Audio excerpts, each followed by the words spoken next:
Prepare the prisoner for execution. Oh.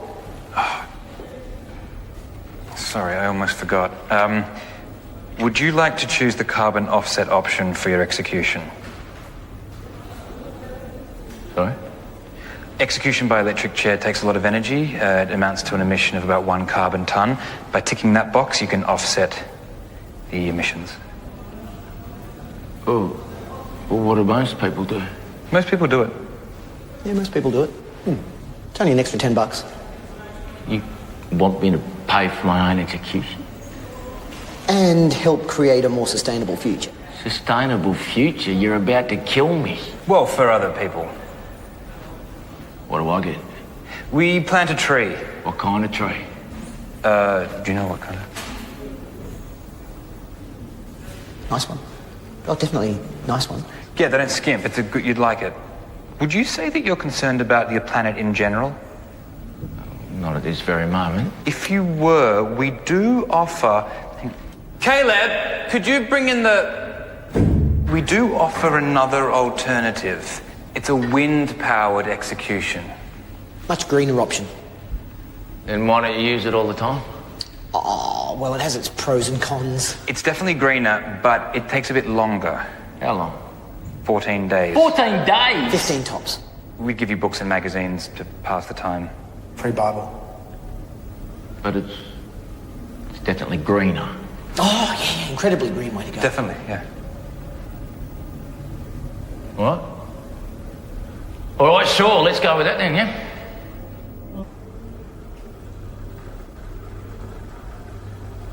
You feeling anything? Not really, no. Not even a slight sense of electrocution? Sorry. Okay, Caleb, stop it.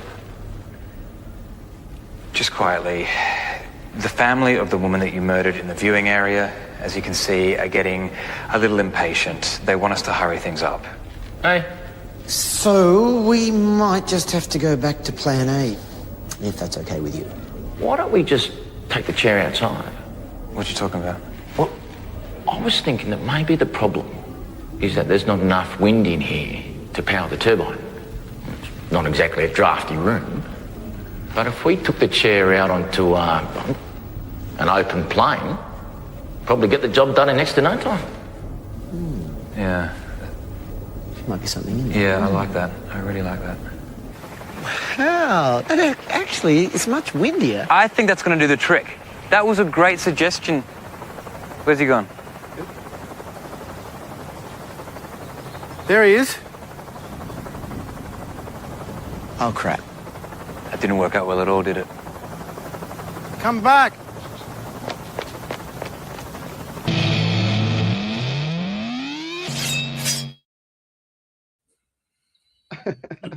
Come back.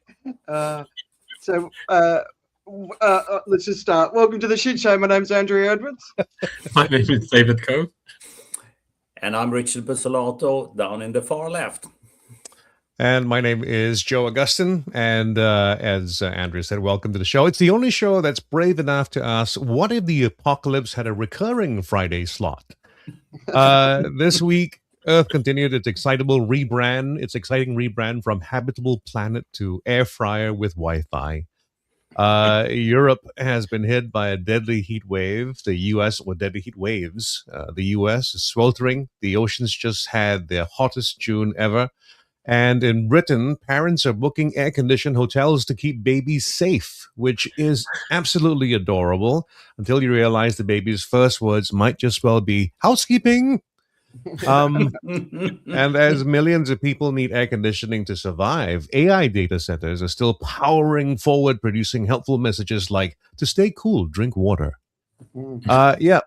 Data centers are straining grids. Google's electricity use is skyrocketing. And the cloud, that magical place where all photos, banking, hospital systems, and terrible first drafts lives, well, turns out to be less of a cloud and more thousands of very hot computers and sheds. And speaking of heat, a tech leader has a meltdown on live TV. Meta has allegedly managed to co-create a book tour where the author can't talk about the book. And everyone in Silicon Valley is calmly insisting that that is innovation. So tonight, As heat waves test our bodies, AIs test our grids, geopolitics test our nerves, and quantum computing quietly just sits in the corner there like the final boss level of a cybersecurity based first person shooter. We're asking the only sensible question: who insures the cloud when the cloud catches fire? Who protects companies, governments, hospitals, banks, and frankly, all of us when the digital world becomes as unstable as the real one? To help us understand cyber risks, cyber insurance, and why the future may need both better passwords and better underwriting, we're delighted to welcome to the group today Group Head of Cyber Risks at Beazley, Alessandro Lezzi. Good morning, good afternoon, everyone. A pleasure to be here. Hello, Alessandro. Welcome to be here. I think that was a great sort of introduction. But would you like to share a bit more background about some of the things you're really passionate about? Can be beyond work. Could be Italy and the World Cup, for example. Yeah. So I got two passions. One is definitely football, and unfortunately, Italy did not qualify for the World Cup. The last three editions, which is a little bit of a shame given the history of Italy in football. And I've got a 12-year-old daughter, and always makes this joke that unfortunately she never have seen Italy play in the World Cup, which is quite a shame. So they have to support other teams, including England, as we live in London. But I'm quite busy during my daily life to understand and trying to help company to understand and the cyber risk, the security posture they have, the cyber world, and also the right to the risk. So company can do two things. They can risk transfer to us some of the liability, but also we help company with a specific team to go through a cyber incident to minimize the impact on the company, on the reputation, but also to minimize the impact on the client, especially if the company is on the retail sector that's got clients as individuals. It is a very hot topic at the moment. There is an intersection between insurance, cybersecurity, technology evolution, including artificial intelligence, quantum computing. But then we also think about how the geopolitical change in the world impact the cyber threat for our clients. Cyber, call it war or warfare, is also one of the methodology that countries are using to put pressure or to actually incentivize some of the other countries to change their behavior. And we've seen this quite a lot, especially in the last 5 years. So I think that's kind of a really good description along. And could you give some sort of more specific, everyday examples of what that means of what you do and why we need it? As in, kind of how might I invisibly not be aware of what it is that you're doing and how I might need it? Yeah, so I think, cyber insurance is not any different from any other type of insurance in the sense that, historically, insurance is a tool to help company to, risk transfer. But at the same time, it's also been used to incentivize or change behavior of company towards, best standards. To give you an example, during many years ago, there was a fire in London and some of London was, destroyed by the fire. And this was the first time that, there was a thinking around how we can, minimize the impact on the community on this. And then there was some standard that were imposed to company to be able to minimize the impact of fire. And the insurance company has partnered with specific risk engineer to raise the bar for company to be able to face a new fire, new risk. At the same time, this is exactly what we do in cyber insurance. We assess company according to some standards, because being an insurance company, we have to risk select. We need to understand which risk is better than others according to some criteria. So in some case, when the company's got some security standards are below what we required, we either don't insure them or we partner with them to help them to get to a level that they become insurable. So the bar for the cybersecurity kind of raised, and this is definitely helped in the last 3 to 5 years, as we've seen company evolving towards more standards, reducing to some extent the risk, and improving, socially the overall position in terms of cybersecurity. At the same time, I have to say that cybersecurity is very, very dynamic, and the threats around, the bad actor and what's happening in the dark web is changing daily, which means that sometimes it's basically a race between, the attacker and the defender, and the company, they're always to some extent on the back foot because the technology moves so fast that, company needs to, change the security posture, update the security policy in a very fast way. And typical example nowadays is the release of this new artificial intelligence model where they can discovering vulnerability in less than 2 seconds.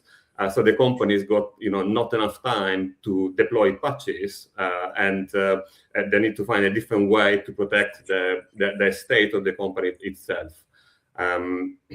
The things also that we provide for company, as I say, is not just about shifting the liability for their balance sheet to our balance sheet, but it's also we provide service to help the company to navigate the cyber incidents. We've seen many cyber incidents, maybe over 10,000 across different years, but most company and even today, they are still, unprepared to this type of events. It does require a lot of coordination across different departments. So we have a specific team, call it like a crisis management team, that steps in and help the company to coordinate the response, to coordinate the assessment of what's happening, to maybe notify a regulator, in some case, notify all the individual that's been affected, and eventually also understanding the impacts of on the business itself, on the loss of profit or revenue that they have, and especially in the medium to long term, and at the same time also trying to minimize overall the impact of the reputation on the company. And there were also some cases that after a cyber event, the C-suite has to resign, and because they didn't put some security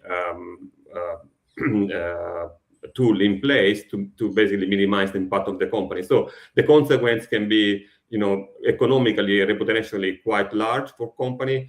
Our main idea and main focus is to minimize the impact on the company, minimize the impact on the client of the company itself. At the same time, in the medium to long term, to partner to the company to elevate the cyber posture to minimize what can eventually in terms of an economic impact for the company itself. So what would that mean in a way of asking it the other way around? If you weren't around, what would our kind of life on the internet be like? I guess just to be clear, also, there are a lot of companies still that don't buy this type of insurance, right? So the penetration of this insurance change according to the geography is higher in the US, is picking up in Europe, is on the low side in Asia. So there is still a lot of example where companies don't have insurance, and there are this is very well known that Jaguar had quite a large cyber incident back in September last year, and Jaguar did not have any cyber policy, so they have basically to face this by themselves and to face the impact in the balance sheet. But at the same time, as we know, the UK state has to step in to rescue some of the small company that were, working with Jaguar, that were unable to deliver the goods to Jaguar itself. So, there is, without insurance, as I say, it could be, the impact on the economy will definitely, be larger because we tend to, help companies to minimize the loss and the impact. At the same time, I think the adoption of the new security standard or the improvement on security to some extent will be slower without insurance. Hence, the possibility for bad actor to hack a company would be higher. So it sounds like you very much kind of set that path. I like the way you describe about how, you help the companies get healthy to be able to qualify for the insurance. I think that's kind of a way of thinking about that. And of course, we tend to hear on the news all about how, the big hacking that goes around are kind of like from states and things like that. So is this something that's kind of very geopolitically motivated? Is that where a lot of threats come from? How does that lay out?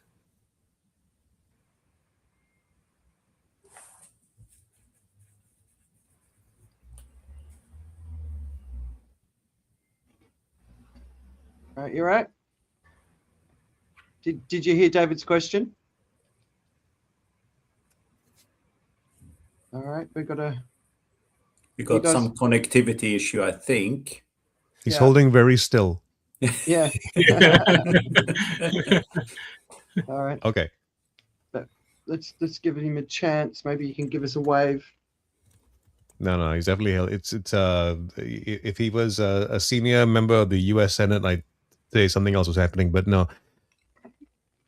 But I was going to say to David or Richard, the Jaguar story. I hadn't heard that one. Yeah. It was elaborate.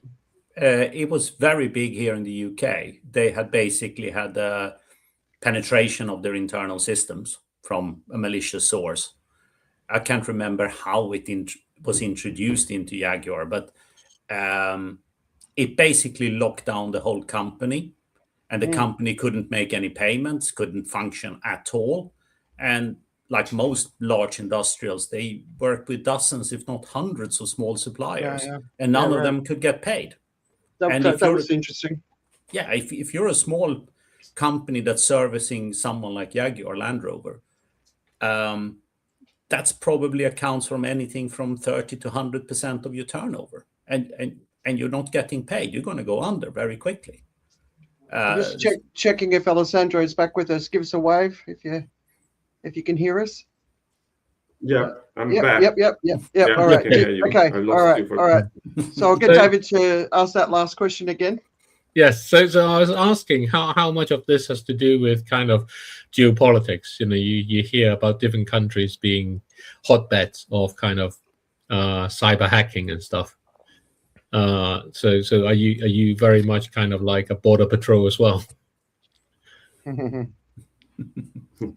Yeah, I think when you talk about cyber incidents, you can argue that there are two categories. They're going to be, and the difference is mainly about motivation. One is about is a very financial motivation, in the sense that the main target is to get money out of a cyber event. Typical example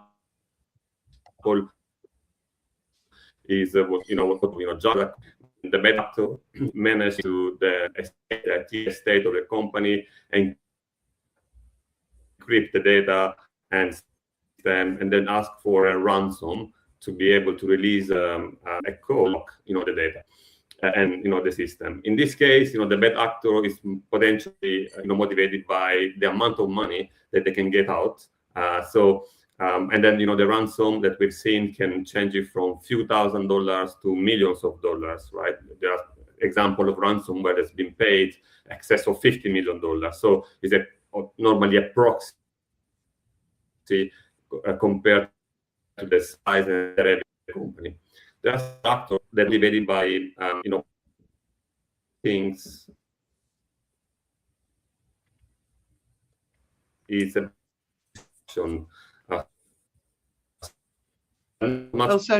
motivated about getting some money out of the incident.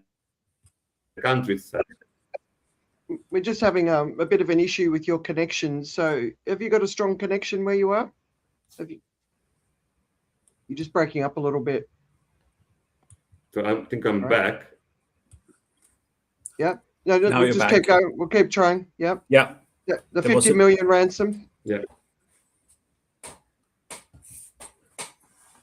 Is that the highest ransom you have heard about in this space? Actors are motivated by And I mean, and of course, we don't see all the ransom, right? Because we only see the one that are on the client, and we see also what happened in in the war. Some sources, I think the highest ransom can be in excess of $70 million, which is a lot of money. And also, this company, which we advise them how to negotiate. We have specific negotiate them with that. So some company going in a panic mode. Instead of negotiating, they just want to get rid of the internet and they want to pay straight away. So it also depends on the factor of how your, let's say, plan B, your backups, your ability to recover, paying the ransom versus, I want this to keep this super confidential. I don't want this to go in the public. I just want to get paid and, get out of it. Bearing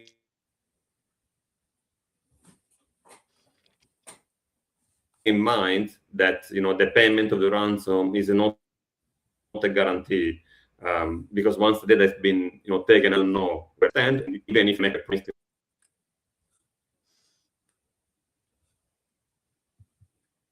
Okay. Can you hear me? Yeah, no, it's just breaking up a bit. Is your connection okay? Are you hot? We had some issues last week with David because his computer came on. My connection seems okay. I think someone listening into this might vaguely feel that we should have paid some cybersecurity insurance for this as well. We're being hacked with a denial service attack going on here. Well, you never know, right? Well, maybe we could go into the war specifically with the war in Iran. See if we can... So, well, I mean, I think we can continue back. Kind of connect back to Alessandro. I think Alessandro is probably off at the moment. It's a way to find out. But I mean, we've obviously had various things going on, and I think Ukraine war and the war in Iran have also been two big things with regards to kind of the shifting pattern of cybercrime, right? I don't know if anyone knows much about that between us. There was a time when the finger was squarely pointed at Ukraine as a hotbed for illicit cyber activity, targeting mostly European and I guess American companies. I'm not sure how much the war has affected that. You would guess that it must have had some effect. But then we're probably going back more like 10 years than 5 years. And I can only safely assume that it has to do with a very high level of technology competence that sits in places like Ukraine, because you're not going to do it from someone like me will not do it from their own laptop. So, but it's interesting that whether or not it changes after this war. I think that's a really interesting question, because I think a lot of people have forgotten that. All right, I'm gonna hand it back to David, and let's see if we can. Yeah. So, Ale, just to continue back, we were just talking about whether sort of the war in Ukraine and the war in Iran have influences on what's been happening with cybercrime, cyber attacks, and so on. Yes, definitely.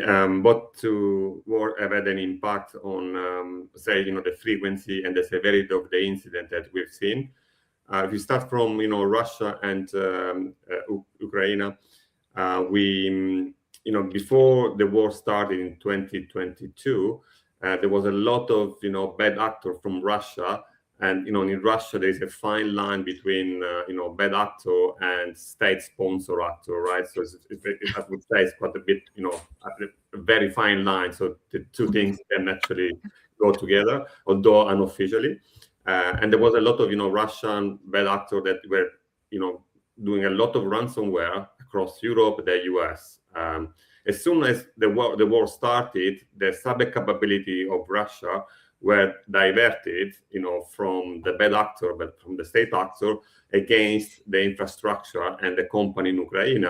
and the resource this group had is not infinitive, so they're basically focusing mostly on one country to be able to use cyber as another weapon against the country. As a result of it, we saw definitely a sharp reduction in number of incidents and frequency and severity outside Ukraine. However, after a bit of time, when I think all the countries in Europe were taking a position and the US were taking position against what Russia was doing in Ukraine, cyber was again used as a weapon to try to shift support from Ukraine into Russia, especially in a way that was focusing a lot against the infrastructure of the country. There was, few examples that, in Italy, the railway system was hacked, the German one was hacked. So a kind of, messaging from a country saying, look, you're supporting another country during the war. Look at what I can do if you don't change, your mind. It's the kind of political pressure influencing their position for the war. And especially on infrastructure, meaning also energy, and in some case also financial institution as well. So this is all to say that the geopolitical situation does influence a lot how the actor behave. What happened the same in Iran. What we saw that there was an increased cyber activity. However, the penetration of cyber insurance in the Middle East is quite lower compared to other places. So we know less of, because not many companies buy insurance, and most of the cyber activity was direct against Israel. But historically, Israel is one of the top countries in cybersecurity, with a lot of innovation, startup. The defense system and the defense capability are huge on the cybersecurity side. So the impact on Israel was relatively less. There was also a case, because when you think about Middle East, you might think that the cyber incident are actually directed in the area, but in reality, it's mostly like a global exposure, because there was a company called Skyper. This again, public knowledge, that provides medical device to hospital. Globally in the US as well. It's based in Ireland, but it's got most of the demand that the service is actually in the US.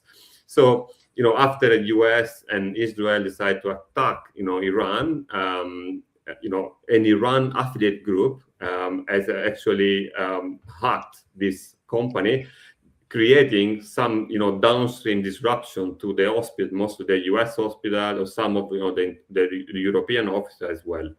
And this was clearly motivated by political reason, to give a sign to the US or to other and its allies that they can do this and they can disrupt the country even remotely.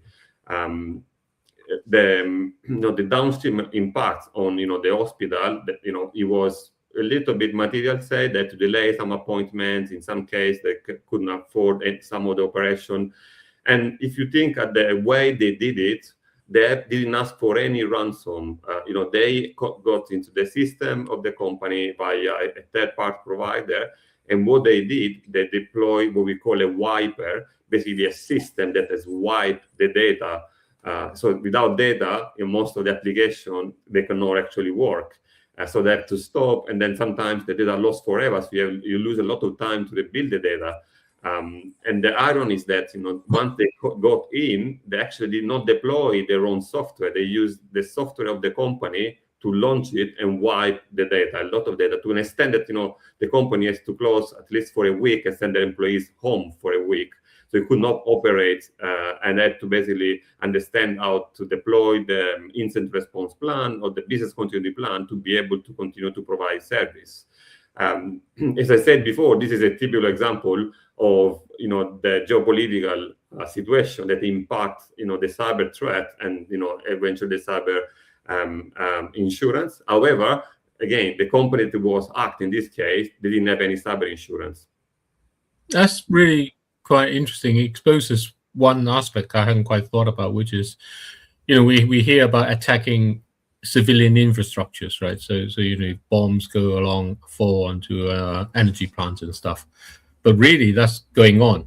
The cyberspace is the space where actually the attack on civilian infrastructure is going on, and in military conflicts, it's going to get worse along. How has sort of AI coming in changed that, or is changing this? Yeah, I mean, AI it's moving fast. It's definitely going to have an impact definitely on the cyber incidents. We all know that we have this new model that has been released, Mythos, and also Open AI. And what the model can do, they basically can replicate what a human being can do by scanning the company networks and understand known and also unknown vulnerability, because the way at the moment it works, you have an institution that which is a group made by group of IT that release what we call CVE, which means critical vulnerability. And this critical vulnerability has got a degree of importance. The more important they are, the quicker you have to fix it, because they are very critical and material. And some of them they are known, but some of the vulnerability are not known, because when someone produces software or an application, they do some testing, but they cannot do testing for a long time. So they release anyway, even though this software or this application or this system might have a bug in it. So Mythos is able to deploy and understand what are the critical ones that exist, but also to understand some of the vulnerability that they never been used or understood before. At the same time, they can also produce a code or like a command to actually exploit this vulnerability. And the time that Mythos is able to do this is a fraction of the time that a human being can do it. They can discover this in 22 seconds. So the company does not have a lot of the time to react. It's also important to say that company normally they have to patch this vulnerability. And normally the patching capability of a company is also a function of their activity, because patching a system it does require time, but also when you're patching something, you also run the risk to disrupt another system. So you have to deploy slowly to understand the impact of the patching to the system itself, because you might fix something but produce another problem elsewhere. So there is quite a bit of disconnection between what Mythos can discover, the timeline of Mythos, and what is the reaction time of the company to do that.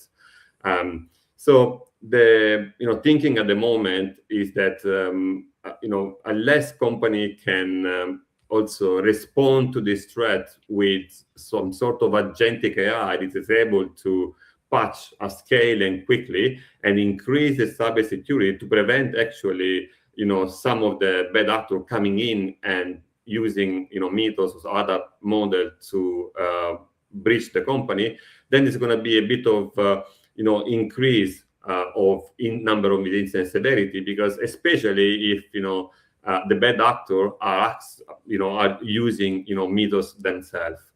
Now, there are a lot of restriction about the use of Mythos. There are some export limitation, but at the same time, there are also some Chinese models which are as good as Mythos, and they're also open source, which means that everyone can access to it. So there's not going to be a lot of time left from now until a bad actor gets his hand on this type of model and deploy this model. So what we're trying to do is basically partner with company to understand what is their security posture against this type of event. So we are asking different type of questions, but we're also asking them to increase the resilience on the attack surface, because patching is not the only answer. The answer is that you need to be good enough to prevent this bad actor to come in. So if we have a good defense from the outside, then they're not going to be able to come in, or they come in at the first layer, the second layer, but not at your core. And the damage that you get is they're going to be less. it is also a question of time until the defense, meaning what the company can use on methods will be kind of ramping up. As I said before, it's always chasing a gap between what the bad actors do and what the company can try to catch up. In this case, it's exactly the same. It's going to be a time where the company will be able at some stage to catch up. Eventually, though, the bad actor is going to go to the next stage. So it's quite interesting. It's very new, but the best way to describe this at the moment is that at the moment we see this model out there is the calm before the storm. So we are expecting some sort of change the pattern from frequency and severity of incident. So that's kind of I'm not sure if that's comforting or disconcerting, because it feels like there's this sort of arms race type thing going on, but instead of the bombs being bigger, the time's faster in that way, and it feels a bit like, well, you can possibly see the outcome where somehow things get to be more robust along the way because they're constantly being tested, or equally that it's just trying to create kind of really strong castles as a way to try and protect yourself, but that doesn't seem like the right approach. So kind of some radical rethinking might be necessary. Is quantum computing any kind of difference to that? That sounds like something that's very different. What is quantum computing? How would that affect things? Is that how close to reality is that? Yeah, I mean, quantum, for the benefit of the audience, it's a super powerful, computer.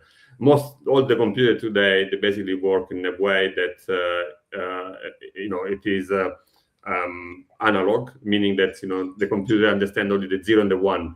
And then, you have many 0, many 1, and you can do a lot of it. And, the way the computer thinks basically is binary. It's 0, 1, 0, 1, 0, 1. Now, with quantum, which is used some of the principles of the quantum physics, and I know you, David, that you have a physics a PhD as well. There is a possibility that the electron can take a position, a superposition, meaning that it's not a 0, not a 1, something in the middle for a time, which means that the combination that an electron can be between the 0 and the 1 in the middle as well, in a position which is called superposition, create an infinite number of combinations, which means that the computing power of the computer itself, it is basically astronomically larger, right? It can do operation that before it would take 20 years, now it takes like an hour. So it's definitely something to think about, because together with artificial intelligence and quantum, it's going to be even a much larger exposure for company. The main implication at the moment for quantum computing, which there are a lot of thinking that is going to be coming in 2030, in basically a few years, and this is actually accelerating to some extent, similar to artificial intelligence. We thought that it would come in 10 years, but in reality, all the change are much faster, right? New models come up in months, other than years now. Every 2-3 months, we got an evolution of the model. So I'm thinking that quantum computing is going to be faster and faster. There's some example of it, but the main implication of quantum computing is basically that quantum computer can breach encryption. Any type of encryption, meaning today we use a lot of password, and the password normally are encrypted by systems that are almost unbreachable. They are based on mathematical modeling. Quantum computer can breach any encryption in few seconds. So if you think about your own password, the password from work, but even all the information that they are encrypted, by the states or by the government as secrets. To some extent, there is a lot of talks down then. Some of the Chinese actor, the bad actor, which normally motivated by intellectual property, but also secret, actually stealing information which currently are encrypted and storing the information in an encrypted way, waiting for the quantum computer to be deployed so they can actually go back and look at the information itself. What we're doing there we are started. There are a lot of startups in the UK which they have help company to become quantum ready, meaning that they help company to deploy password and system which are not breachable by quantum calculation. So this is going to be something that is going to come the next few months and few years as well, and advise company to start thinking about it, because it will be quite a material impact for company itself. That's wow. So that's yeah. There's no point me changing my passwords. Would I be able to ask a couple of questions before we sort of get to the final ones? Is that all right? So I was just listening to what you were saying, and what you've just said just completely blown my mind, and I'm sure Joe's got some thoughts. But is it normal for to pay ransoms in the case of a cyber attack? Because obviously you hear a lot about we never pay ransoms, but in this situation, is it just normal just to pay the ransom so you can get your business back on track?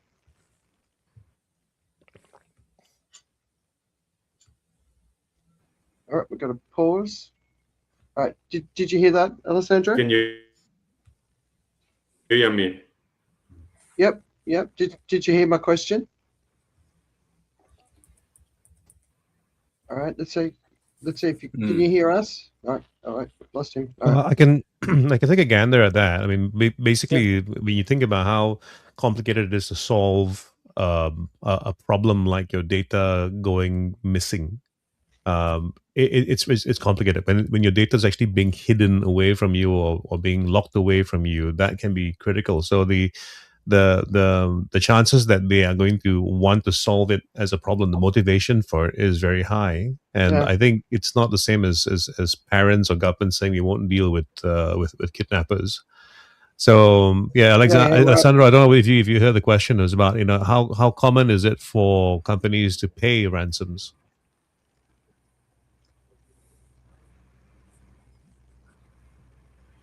Can you hear me now? Sorry. Yeah. Yeah, now you're back. All right, maybe so I think the question. I've got. Yep, go. Sorry. So the question was around ransom payment. What do the company have? Do want to pay ransom or not? I think first and most importantly, paying ransom, it is not forbidden by a lot of jurisdiction. So the company has an option to decide if they want to pay the ransom. Of course, no company likes to pay a ransom because there are money outside of their revenue and profits. So it becomes almost an economical decision in the sense that if you have good backup, if you have good security standard, if you have encrypted your data, so even if the data that's left to your organization, they're encrypted so that they're out of no use, if you are able to deploy your continuity plan, then the incentive to pay ransom is less, clearly. However, I've been seeing a lot of cases where the company position was at the beginning of the incident said, okay, no, we don't pay ransom, because there's also a moral element of it, right? You are basically paying the ransom and you're fostering some of this organization. But in reality is that when you go through the incident, you understand the impact of the incident, and in some case, pay the ransom is actually the only option you have. Otherwise, we might be paying, the consequence and the interruption for months and months. And this, you need to understand that, this, if you're down for a long time, there's a social impact to your employees as well, because they're unable to work, you don't produce revenue, and, the company take the decision to pay. Just to be clear, we partner with specialist company that negotiate with a bad actor and normally help the company to make the payments in cryptocurrency. As I said before, the decision to pay is mostly like an economical decision. In some case, company decide to take a hit, not to pay. However, they might change their mind, because the impact can be so critical that there's no other option. Yeah, right. And the other thing that I was going to ask you about was when you were talking about the Iranian cyber attack on the Irish company. It was an inconvenience, right? But nobody died. But as a country, if it wanted to accelerate its attacks, it's a pretty clear sign that it can get anyone anywhere. And obviously, it's a warning shot, but it wasn't a devastating warning shot other than economically and data and all that sort of stuff. But how easy would it be for that to have escalated where medical infrastructure was impacted, where people would die? I mean, it just seems like the next obvious. And then you're talking about quantum, and that's just a whole other level.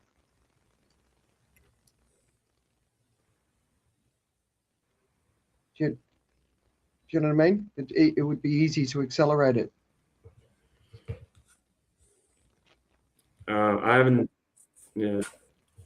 If you can repeat the question, because I haven't understood the question, because there was some.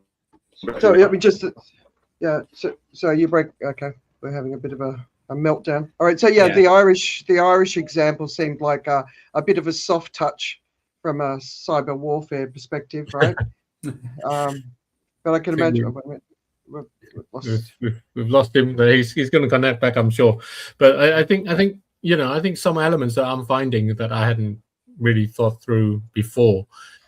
The first is this element that actually this is different from other sort of ransoms. In other cases of ransom, if someone kind of kidnapped Richard, I'm going to feel terrible, but my life can still carry on.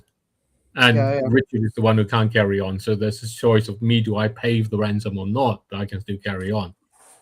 But in the case where your company is actually being hijacked in that way, the company cannot carry on. And as Alessandro was talking about, and in the case of Jaguar, there are all the other supplying companies, and there are all the customers, and there are all the staff and everyone else, and their lives cannot carry on. So it's very much connected in that way. But then you take it up to the sort of the other level where we're talking about the AI.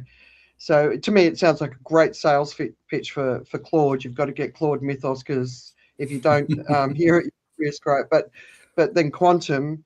So for the little guy, rather than just the big companies, which I'm sure is who Alessandro works for, the little guy must, like, you think of those future risks. You see the scam. I sat next to an old fella with his daughter who'd been scammed, which is really, really common in Asia, old people losing everything. But you think about this sort of future. It's Alessandro's back, but his screen's blank, so I'm presuming he's having trouble getting on. But Joe, what do you think? Well, the thing about this, I was thinking about how difficult it is to try to insure yourself. I mean, to be an insurer, I was wondering why what's the incentive there? Because ultimately, this is not about insuring against something that is going away or getting less frequent. So like how weather is becoming uninsurable.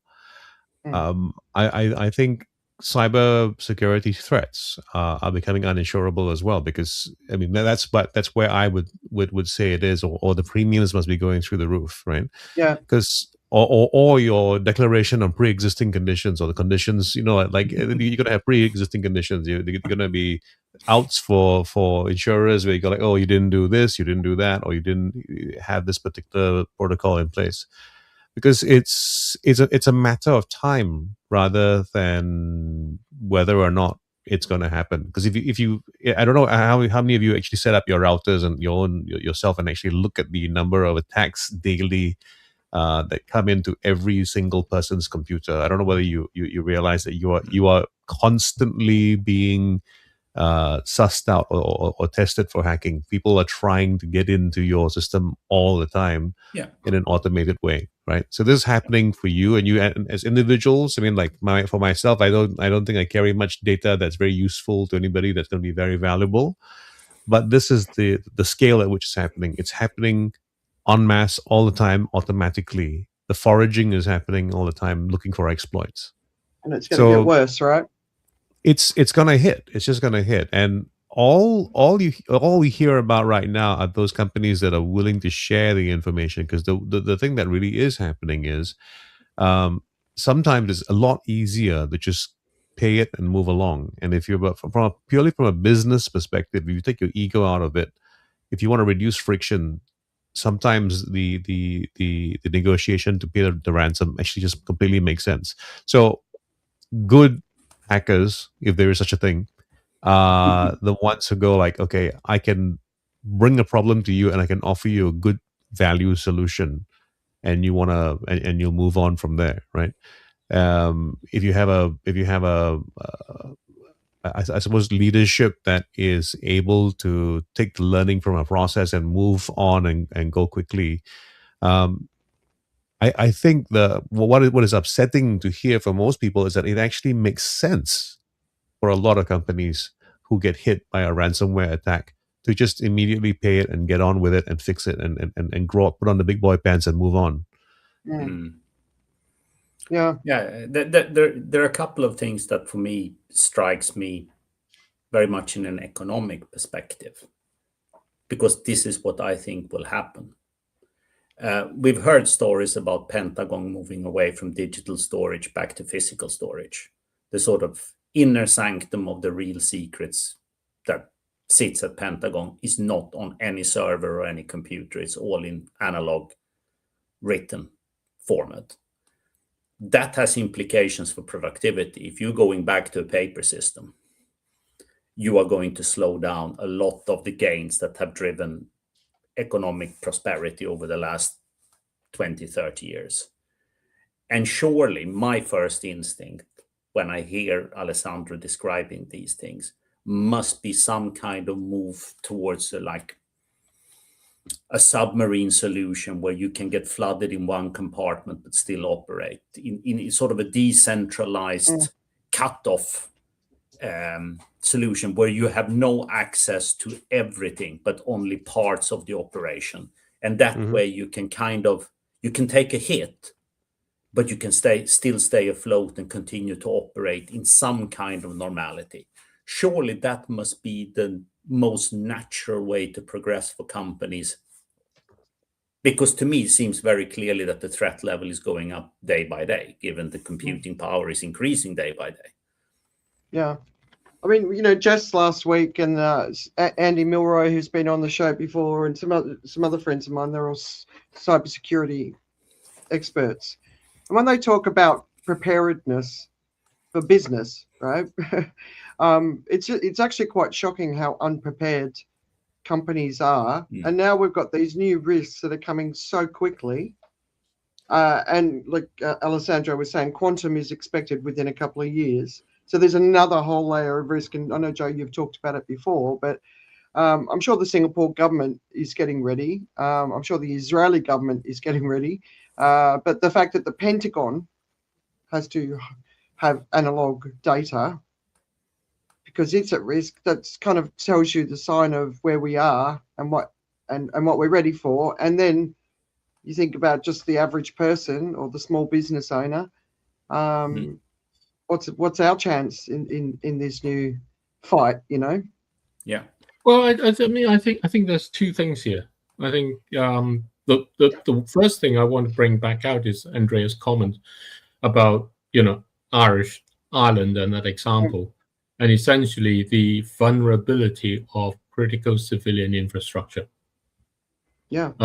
I think that's probably the more important aspect that I hadn't really thought about in that way. We hear in the news about bombing Iran and knocking down, kind of power stations or bombing bridges in Ukraine and stuff, and talking about, you cannot attack civilian infrastructure. But actually, our civilian infrastructure is entirely open in that sense. That's what it's done. Do you want to raise a question again to Alessandro? And so let's see if we've got him back. I know we've had some troubles. I'm glad you haven't given up on us. Sorry, I had to change device and network as well. So it's an idea that talking about cyber, I cannot actually connect. But anyway,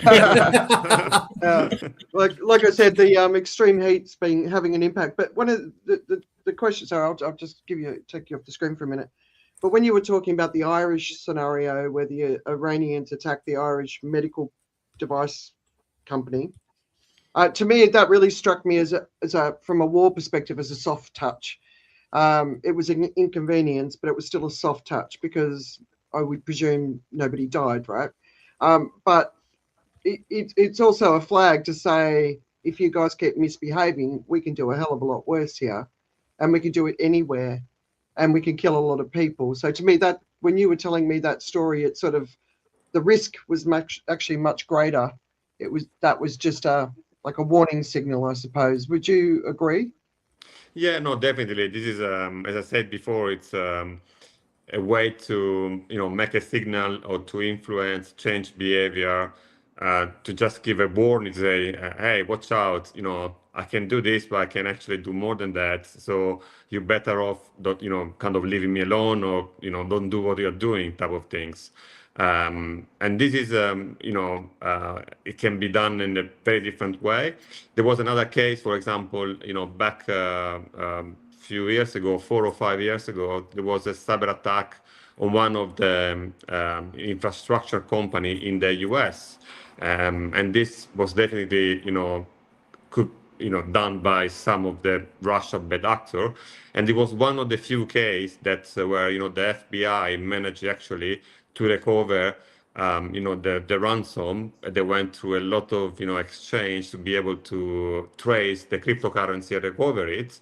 And it was definitely, done by the Russian to an extent that, the US had to make a strong warning to Russia, saying, you shouldn't do this again, because critical infrastructure, in some case, and this is a huge debate, what can constitute an act of war, right? Because if I'm a state and then I go and disrupt the financial system or the healthcare system of a country, is this considered to be, so hostile that, to an extent that is actually an act of war and countries should respond to it, and Article 42 of NATO should actually be applicable or not? There's a huge debate about that, because at the end of the day, as you rightly say, yes, cyber can be used as like, a soft touch, but can also be used as like a big weapon as well, right? You can disrupt a country easily, right? If, you attack the infrastructure. And we've seen to some extent this, on the Ukraine as well. There was a lot of cyber attack, on the financial system, on the infrastructure. So, the more you do it, the more you can use it. It can be done remotely. You don't need anyone on the ground, right? So there is not so much impact of your army. It's basically a cyber army. They can sit anywhere, and they can actually disrupt the whole country, the whole economy of a country with very little effort. Yeah, it's interesting. All right, how much time have you got, Alessandro? I know we booked you for an hour, so I just want to double check how much time you've got.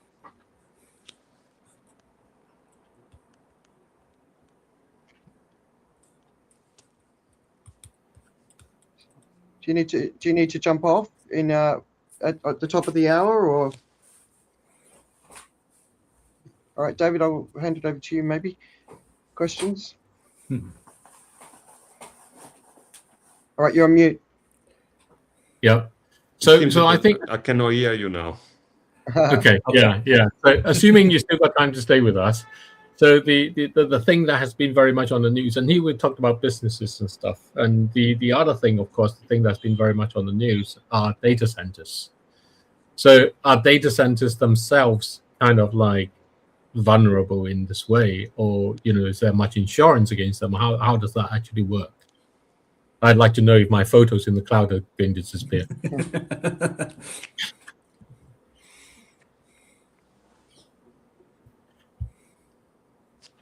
No? I don't know if you caught what I asked. Can you hear me now, Ali? He's got some other connectivity issues. Yeah. But folding back on what you said about an attack on one is an attack on all. To me, as a layman and not someone with a legal background, it's pretty clear that the cyber attack is like any other attack, an attack of war. I can't see how you're going to argue the opposite. If I come from outside and I attack NATO's infrastructure, I attack NATO's social structure, the hospitals, the education, the law enforcement, whatever I can penetrate, Of course, it's an act of war. How can it not be interpreted as an act of war? That's That's why I say inconceivable to me. But that's why I say we've been at war for more than a decade. Yeah, But it's not seen in that way, though. I mean, the way I would go about an attack, right, is you go along and you start attacking, Sainsbury's, one of the biggest supermarkets. Yeah. Attack information. Right. And you basically empty the shelves. Yeah. And that's not seen as an act of war, but that's the whole thing about the civilian infrastructure. Yeah. You attack Boots, the chemist. You can't get your prescriptions. And you're now in a situation where you can't get the food, you can't get the prescriptions. But neither Sainsbury's nor Boots are considered as a critical infrastructure. Correct. They will be when they're not available. All right, Alessandro, because we're aware of time. So David was just asking about data center resilience, and obviously we're looking at extreme heat events, and it's not. Is that part of the risk profile that you deal with as well? Yes, I mean there are two, different. Data center. Data center already exists, and a lot of cloud providers, they use already data center. Plus, we have now a huge focus on building new data center, but by the hyperscaler, which means that the company that are deploying and creating all the new AI model. Because artificial intelligence does require a huge amount of computational power. So when we speak to clients, we understand the way they use the cloud, because the cloud, most of the cloud data are actually in data center, and we also speak to some of the cloud company to understand the security profile of the data center. However, this is very simple to understand.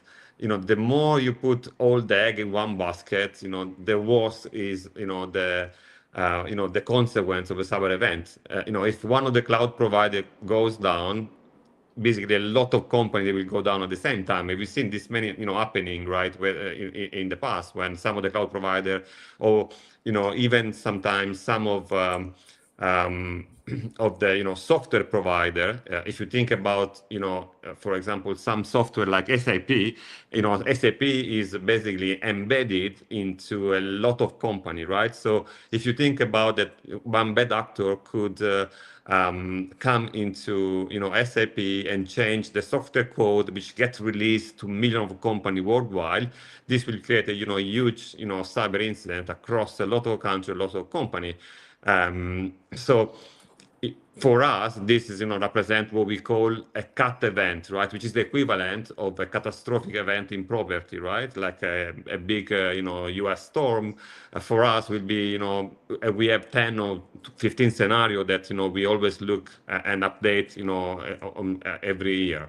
In terms of data center, the one that they are building at the moment, they're still on the construction phase, which means that there is no actually so much cyber exposure there, because they're not being operated yet. There are no information in there. They are just building it. The one that exists as well, we have we do some assessment there. There is resilience, and especially for the very large one, because most of the time the data center, or all the data center, are basically segregated from each other. They have redundancy, so if one data center doesn't work, you can shift the traffic to another data center. However, there always going to be a risk that some of these contingency don't actually work. So you might have, an impact of, the data center going down, and the cloud kind of goes down, and the company using the cloud, they go down as well.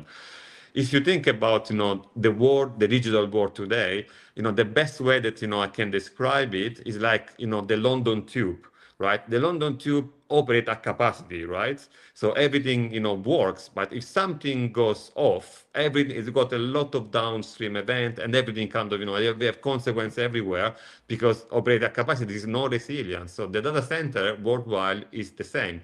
They operate at capacity, they have a bit of resilience, but if something goes wrong, then, they can actually stop a country working, right? We have several examples where people could not use the banking system, they could not actually money out of a bank, right? And this was just because one of the cloud providers had a 2, 3, 4, 5 years, and hours, downtime.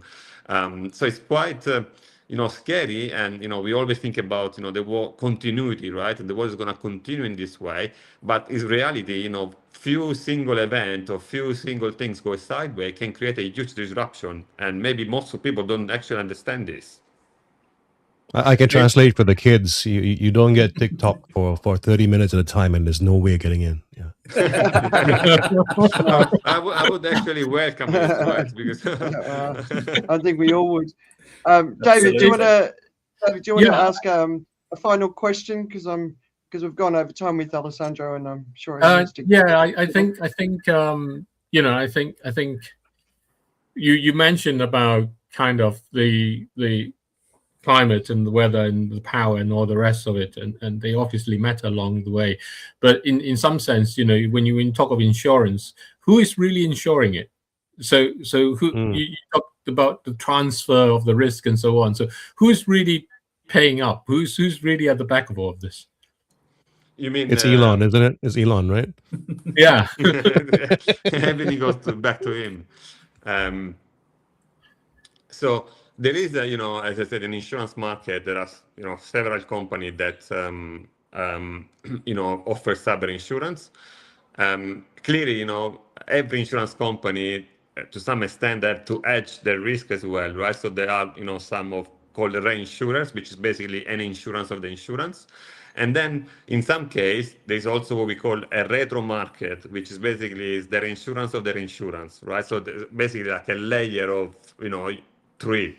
You have your fronting insurance company, then you have their insurer, and then you have the retro, right? So the chain is quite long. For example, at Beazley, and I was mentioning before about,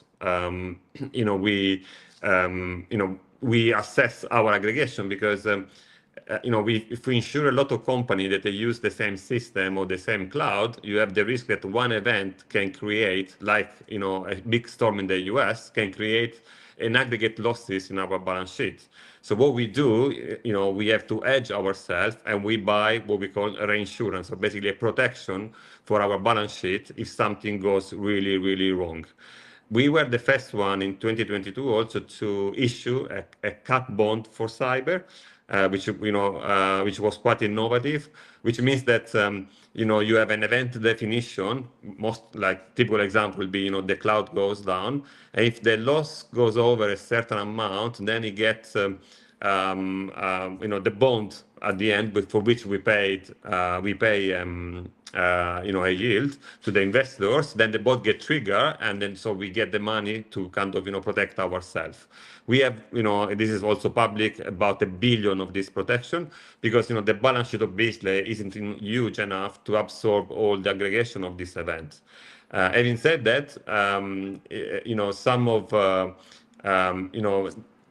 at the moment, right, in terms of cat event, something that would produce a loss that could consider to be catastrophic in terms of cyber has not happened yet, and so it's very difficult to see how the reaction of the insurance or the retro market would react to this type of event. I'm not hoping that it's going to happen, but it's always like a probability that at some stage things go very wrong in a day. So one final part on this, because I'm hearing what I'm hearing is in some ways the repeat of the 2008 kind of situation of sort of CDO squares and stuff, because everything goes in the cloud, everything ends up going back in the data center, and all the financial companies themselves are all involved in that way, and everything else. So in some sense, there is this aspect of the fact that it's all dependent on what, all the insurance ends up being dependent on the functioning of the thing you're trying to insure. Are we entering into that situation? And then, of course, 2008 was kind of how that happened, right? Sort of the story of 2008 was that mortgage lending became the driver towards more money for mortgage lending itself, And so the whole thing became dependent on the mortgages and the property staying around well enough. And if that went, then everything toppled with it. And so in this case, we're trying to ensure a cyber infrastructure that actually is the basis on which a lot of the insurance and the reinsurers and the backers do that. Yeah, I mean, I definitely agree. There is a huge interdependency, right, on the cyber infrastructure, on what we do. Typical example, like a lot of insurance company, they use cloud, right? We use cloud, right? And because it's very standard, nowadays that most of the data and the application you have, they are on a cloud. So if the cloud goes down, it's going to also impact us. So there's a dependency there. I don't think it's exactly the same as the mortgage back asset security what happened in 2008, because there it was mostly kind of thinking that the market is going to grow in terms of the house price, etc. However, as I said before, if there is a cyber event, and because the world is all interconnected, between the client, between we normally sell to brokers, between ourselves, and between several companies we insure at the same time, it's gonna potentially create disruption, but also losses for the insurance markets. So it is something that we think all the time, as I said before, because the balance sheet that we have is not big enough to sustain huge losses, so we have to hedge for it. But then it becomes a chain as well, right? We are passing the risk to other financial institutions, etc. So at some stage, the loss might be good, not so big that even the protection that you have or the market itself can actually absorb it, right? Yeah. It's all really sobering. I think it's Totally. one way to describe this. Richard, Joe, Andrea, any kind of thoughts, last words? Well, I don't know if this is relevant, but we've got ISEF. It says INCEF projects in South Africa, sort of talking about. I'm presuming it's the dark web, that we need to shut it down. And I don't know if that's sort of part of this story. Is it part of this story? So, I mean, the dark web, it is, as the name suggests, like basically an internet network, which is not visible to most of the public, where, people can easily be anonymized. They can exchange, sell, anything you want, from weapon to information, cryptocurrency, you name it, right? It is also the place where hacker exchange information, or you might dump the data of a company. You've just stolen it and trying to sell it to someone else, and you can sell credit cards. It is basically the equivalent of a black market, right? So that think about eBay, but where you can buy anything illegal that you want to buy, right? Or you can also try to, if I'm a bad actor and I want to hack a company, I can also trying to see in the dark web if someone has got stolen credential, has got access to the company, they know a way in. So you can do anything you want there. I mean, you can shut it down, assuming it is possible, but as history tells us, right, whenever you have an official market, most of the time, if you put restriction, there's always like a black market coming in. And this happens with a lot of, whatever is illegal, normally, if you put a restriction, alcohol, if you ban cigarette, I'm sure it's going to be, back in Italy in the 80s, there was, the cigarette were sold by the states, but it was an illegal dark market where people was trading cigarettes, right? So this is exactly the same. If you stop them and, you even are able, which is quite difficult, to block the dark web, then, this, market is going to shift to another infrastructure. It's going to be exactly the same. So I think it's going to be, almost impossible to do that. Okay, so whack-a-mole. All right. Look, Yeah. we've had more than an hour of your time, so like, I don't know if Yeah, I don't know. If Chris, you thank need you to- very much. I really enjoyed the conversation. Sorry, I had some technical issue being a cyber in the cyber industry. We taking some insurance. Exactly. We have made this real, right? we appreciate Always it. Thank good you to so keep much. our thank you so much for coming. It's always good to keep our feet firmly on the ground, right? So Yeah. Yes. Exactly. Thank you very much. And Okay, thank you. Enjoy your thank day. you. Bye. You Bye. too. Thank you, Thanks. Alessandro. Bye. All right. So that was fascinating. Yeah, it's a bit scary, let's be honest. Yeah, but that's our motto. Look it in the eye, right? Of course. And I when I talk to my cybersecurity mates, just like who you met last week, even though that's not what we were talking about, like it just feels like it feels like the climate, no one's getting ready. No. It's like everything else. I mean, we operate on the basis that it will be okay. Yeah. Well, I think if you the thing about something like this, like anything else, actually, when you're just prepared several steps ahead, is you do sound like the crazy guy. So, like the topic that we've sold that we're going to talk about today was the CEO meltdown, right? I mean, of Palantir. I was I was watching it and really not getting the same vibes I think most people were getting, because he seemed. He seemed unhinged. He seemed more frantic than everybody else, but that's because his perspective is 3-4 steps down the road. So he is to this conversation, I think, he is to the AI conversation pretty much what we just had an experience with cybersecurity. Yeah. To me, when I listen to him, I think he's on whatever Musk's on. Can I have some? Yeah. No, ketamine, right? It's got that frantic sort of changing direction. Did you, Richard and David? Did you have a chance to listen to it, because it got a lot of attention? Yeah, I honestly I couldn't finish. I started and I said, this is completely incoherent. I'm just going to get annoyed here. Yeah. But I've also been in the tech industry long enough to know that I've sat in rooms with people like that, where they do that, and it's like Trump's weave, right? Yeah, but it's basically ADHD on steroids, right?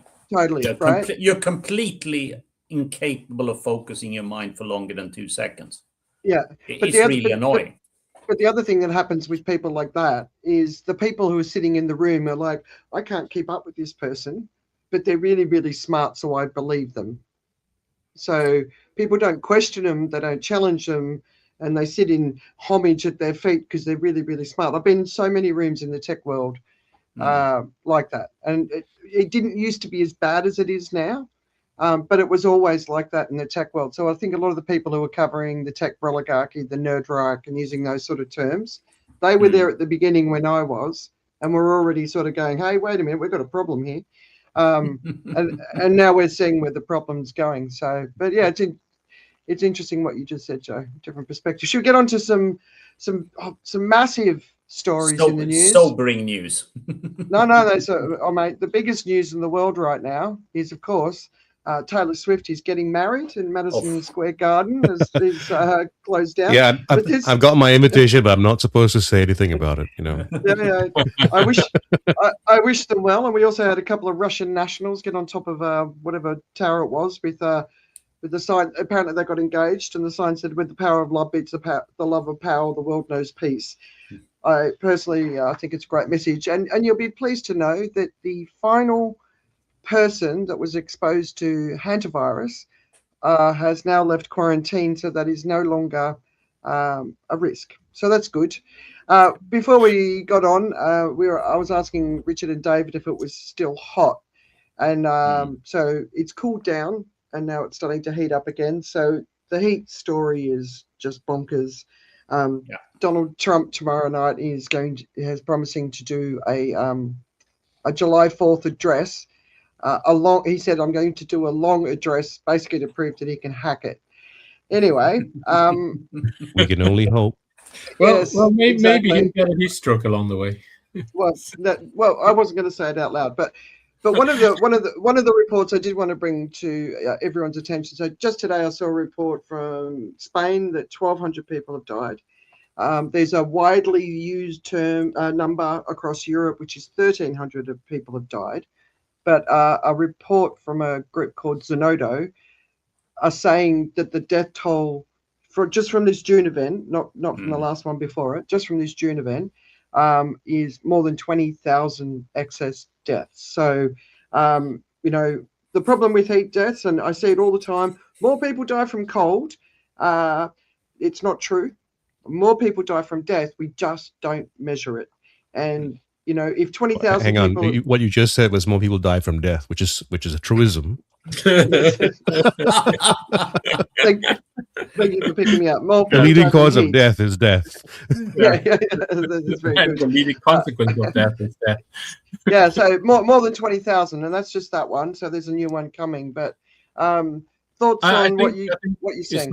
I think we shouldn't think of it in terms of the actual death. I think things like heat causes more heart problems.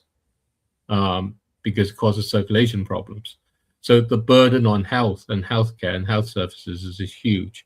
And if you focus on the death, it kind of makes you feel actually, it's not going to be you. Yeah. No, it is going to be you in lots of different ways. If you do a job where you're constantly busy and you can't drink enough, you can't hydrate enough, you're going to end up with a kidney problem. You're going to end up with a circulation problem. Even though you may not die in that way.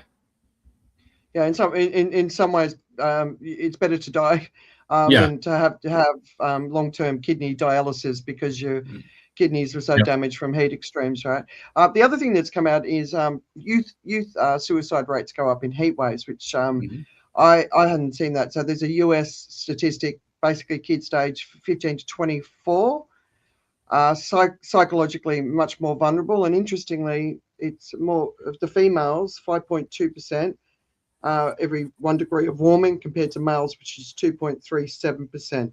And it's because a younger body doesn't know how to cool down as well. The EU deal, obviously, we're hearing a lot of talk about the lefties versus the righties and the politicization of the air conditioner, but actually it's a lot more nuanced than that, the conversation. And I think the Euronews, I'll put it in the comments, have released the EU's Green Deal faces crucial summer tests. That's the title. But it's not that people are against air conditioning, it's that the Green New Deal is about reducing emissions, and obviously if you bring air conditioning in, you're going to increase the emissions. And they're saying there's so many other things we can be doing, and we're going to jump here. But basically the final point is we have to do everything because we're at an adaptation phase. Did anyone have a chance to read that piece? I did. Well, I did. No, I didn't read it, but yeah, I'll let someone who read it first go ahead. I've got something else to add to that. Right. Yeah. I think we have to say we have to do everything that makes sense to do. Right. Yep. Yeah. Absolutely. I think the idea of we have to do everything gets people to start saying about how data centers out of space is the way to solve the problem. Yeah. Well. No, Richard. Yeah, I read it, and I didn't perceive it very much as a right-left debate. I perceive it fundamentally. You cannot have it all, but people refuse to accept it in general, and politicians in particular refuse to accept that very fact. You cannot have it all. Now start thinking there, and then you peel back the onion and say, what is it that really matters here? It doesn't make sense for everyone to have an air conditioner at home because none of them will work. We're going to blow out the whole grid in no time. So you're already operating in this world of constraints. So clearly you're going to focus on having air conditioning in the places that really matters. Hospitals, education if you can, public transport, etc., where you're shifting a lot of people in a very tight space, so you get the most bang for the buck. In your home, start looking at what you can do without air condition to lower the temperature. Because even though you might be able to afford it and plug it in, if your neighbor does the same, you're going to blow the grid up. Start thinking about how you operate in a world with constraints and go from there. And in the minds of politicians, this discussion doesn't exist. Let us be very clear about that, because they're focusing on providing all these things as cheaply as possible for the people. I mean, go figure that out. That's just a world that is so alien to me. It's scary. Yeah, right. Joe? No, I learned about this particular situation actually through my wife. She mentioned something, and I heard the bias in what she was saying, and it completely made sense. Like, from a Singaporean perspective, it was an American viewpoint that was criticizing the French mayor, and I think the whole story was how the French mayor came out with guns ablaze, basically pushing back really hard, but it was not like someone who was making sense. It was more like, what is this Karen going on about? I mean, that's just the vibe I got, and I realized that, you know, it's because if you don't know enough about what's happening, you really don't have the empathy for what's going on. So it sounds like the French have had this terrible outcome because they have stuck to their guns about certain principles and certain rules, and then when I said that actually what's happened with France is that terrible things have happened because of the heat wave currently, and how they have tried to do things with nuclear power, and a lot of ideas that were supposed to have worked pretty well have actually come now to bite them in the bum, so to speak, right? I mean, it's the thing that stops them from using air conditioning. So it's not a case of like, we don't want you to use air conditioning because we feel you don't want, we feel you can't use it, shouldn't use it. It's just like, you know, what, the grid's down by 40% power, 60% down on power. We can't. It's just not something we can do. The grid wasn't designed for it. We're suffering the consequences of it. And I think, you know, again, from a Western perspective, or at least an even more Western perspective, as in the American perspective, they don't have the sense of what it feels like to be in a place where you might not be able to turn on it's not like they won't experience power shortages or whatever it is, but the sense of you can just turn on the air conditioning is that privilege, right? And so as my wife and her friends who are Singaporean were looking at this, that was the perspective that they gathered behind as well, because it made complete sense. The French position seemed very unhinged, but and then the difficulty was, of course, saying more about it and bringing in more information, and I was sounding like the unhinged one at the table, trying to say that, oh, there's all this other stuff to think about as well, and blah blah blah blah blah. And then by the end of it all, I was waving a Greenpeace flag in the back while I was speaking. So, you know, always ends there.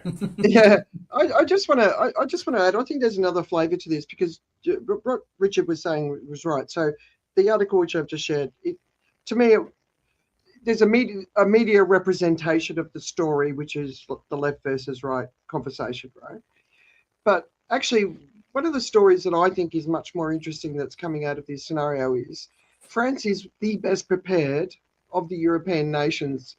I mean, the more southern countries like Italy, Spain, Portugal are used to more extreme heat. But as far as preparations go, France is one of the best prepared. They've done the most, the green lanes, they've planted trees, they've gotten cars off the road. They've done an amazing amount of work. They've got the cooling centers. And actually, to me, what this heat wave has signified is that they are still underestimating how much more serious they need to take it. And so the grid infrastructure is a classic one, right? So I saw at the end, we're not going to have time to go. Bangkok has been warned that basically it could be underwater within a decade. That's you know, not that far away. And they're now in the process of putting their electrical grid under the ground. So if you go in most places in Asia, especially if you get out of places like Singapore, all of the grid is above the ground. Now, in extreme heat events, when the grid's above the ground, it starts to sag and melts and spark fires and all that sort of stuff. And that's how your grid goes down, right? So first of all, Bangkok's going to put its grid underground, but at the same time, its grid's going to be underground, and then it's going to get washed away. So I think it's just it's, you know, the actuaries have been saying, talking about the preparation that's needed. And the conservative science is saying, we're not going to hit that until 2050, 2100. So governments are in lockstep with these predictions, which are too cautious. And therefore, what we're seeing is a lack of preparation, not because they haven't wanted to, but because they've been paying attention to the wrong information. I don't know. What do you guys think? I think there's another problem. Who's first? I think there's a problem bigger than that, and that's the idea that somehow we get it right just because we do it. So all of these things, you know, what Richard was describing is the fact that this is how we got it wrong because we didn't know everything. People are now going on thinking, oh, we do this, it'll be okay, and so on, and all the rest. And this is where I think a lot of the call for, you know, make science great again kind of thing gets it completely wrong. Science doesn't get it right in that way. And things get to be right after lots of failures. And so the reality we're going to face is that whatever we try is going to fail. And what we need is a mindset that can accept that as the way forward. And we don't have that at all. Our mindset is somehow we have to fix it and that's going to be done. And that's the last thing that's going to happen. Yeah, exactly. And I think the scientists are starting to communicate that too. Joe, did you want to say something? Well, I was going to say how this thing about being right, it's really difficult because circumstances make you right in your decisions or whatever. I mean, like when I was younger, I invested to some way too much in insurance until I was right. You know, it's one of those things. You can invest in something because you think, okay, there's a risk of that, and over time it becomes something not as useful. So I mean, and I would say the way insurance has worked for me and otherwise is that we have had some insurance investments that have worked out really well because of our so the circumstances made us right, and some others that didn't quite work out because same rules apply, right? Because whatever happened in the end is what basically produced an opinion or at least a verdict about your investment. So that is always challenging. And I was actually about to say before, the trouble with the stuff that we need to do to prepare for things like this is it's very hard to show you what it looks like, right? So this is the, you know, like infrastructure. If Thailand does all the work and it puts all its infrastructure, it's all underground, you literally can't show anybody what you've done. It's not there to be seen as like, ta-da! What do we have here? It's a flat room. There's nothing in it. You go, okay. So it's one of those things. It's sometimes about how we are incapable, or at least as a larger group, I think, incapable of understanding or being able to comprehend things that we can't see and feel and experience. And also, there's the other part of it, which is what I tend to be talking about, is the storytelling part of it. As in, there's a lack. You know, you've talked about the lack of imagination. I think there's a lack of the employment of imagination. You know, you need to use the imagination of the people to begin to understand and begin to see things, and then to begin to feel things. So if you don't employ imagination, what's going to happen is that the stuff that's happening right now as well goes by without people really getting and going, oh, that's what it was. You know, they just go, oh, it's something else. So like for the stats and the reason why the US feels very differently about the dangers of heat as opposed to what Europe does has a lot to do with how stats are actually kept in the US, medical stats. So you talk about cause of death or things that lead to death. There is more data that's kept about the impact of heat and resulting in death in the European way of looking at things than in the US way of looking at things. So in the US, you get a whole lot of medical stuff that happens. So yes, you might get more heart conditions. You might have those things maybe might show up, but they don't track it back to the heat event. So that's again statistical blindness, right? And whether intentional or otherwise, maybe it's driven by the insurance company. Who knows, right? I mean, there are always different reasons for different things. All right, so I want to challenge you in a couple of things you just said there, Joe. So first of all, I was just listening to a podcast with a lady who's publishing a book talking about climate scientists and how they've been communicating, right? And basically, none of them would go on the record to tell her what they really truly thought as far as the future we're heading towards, right? And there's a whole bunch of them that now won't even go on the media anymore because there's no point. So the scientists have always been sharing the truth about the risks, and so people like Richard David and I have been paying attention to it. We can see it, and we're trying to communicate it. And trust me, it's not a good place to be because people don't want to hear it, and you get a lot of pushback. And we're all trying to work out how can I tell this story in a way that people want to hear, so that they change their behaviours and act. And like David's saying, the acceptance of what is actually coming is a big part of the path ahead, but it's a very hard thing to do. So there's a challenge with the communication, what's been communicated. The scientists haven't been wrong, but they're conservative in what they're communicating. But if you actually look at, there's always different extremes in what they're communicating. So this is one possible path. These are all the other possible paths, right? Everyone wants to focus on the easiest path when we're way off those. But like, the example of Bangkok, right? Here's a classic for me, right? Okay, so the Thai government's got the information. Bangkok's going to be under the ocean within 10 years. It would be a massive waste of copper. So we need to dig up as much copper as we've dug up in all of human history to do the sustainable energy revolution. So it's an impossible transformation. There's not enough copper, right? We should not be wasting a single inch of copper based on what's going to actually happen in the environment. So if they're going to spend that money to do that in Bangkok, knowing that within 10 years it's going to be overrun by the sea, then that's just a stupid waste of money. We know that pockets will be lined in the process, but that's the sort of thing that we've got to start thinking about, right? That is what we've got to start thinking about. Like, what's the best decision? Like, in Phuket, it's getting massive floods at the moment. Well, of course it's getting massive floods at the moment because it's chopped down all its forests, it's covered in concrete as they build these new villas for wealthy peoples who will eventually have to escape because it's going to be too hot to bloody live there.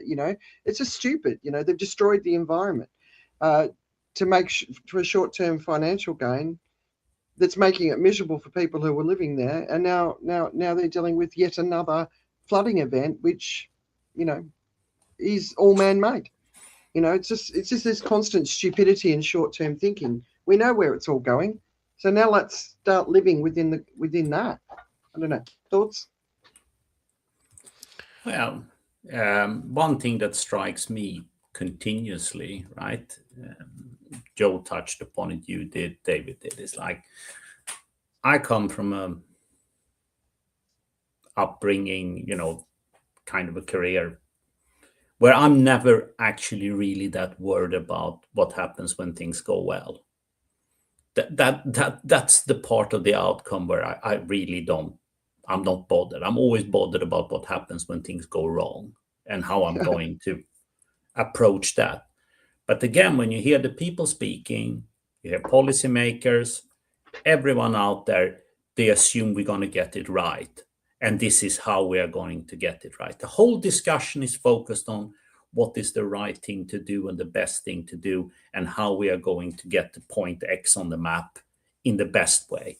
No one is ever debating what happens if you end up at point Y or point W on the map. And that is just perplexing to me. It's a world I have never inhabited, and it's a world I just don't fundamentally understand.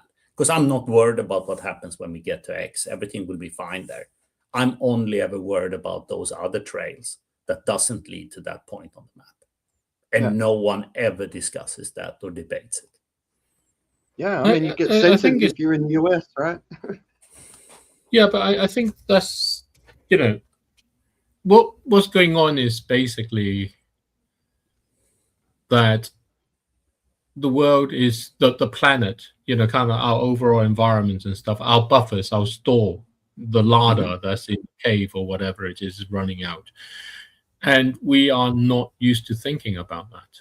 We're just not used to thinking about that. Japan, in the time when it was collapsing, I think the other day, Richard and I was having a conversation. He was saying, how can such a bunch of educationally deficient people get to run the BOJ, the Bank of Japan, or whatever the words you used? It was actually kind of. I wasn't quite that kind, okay?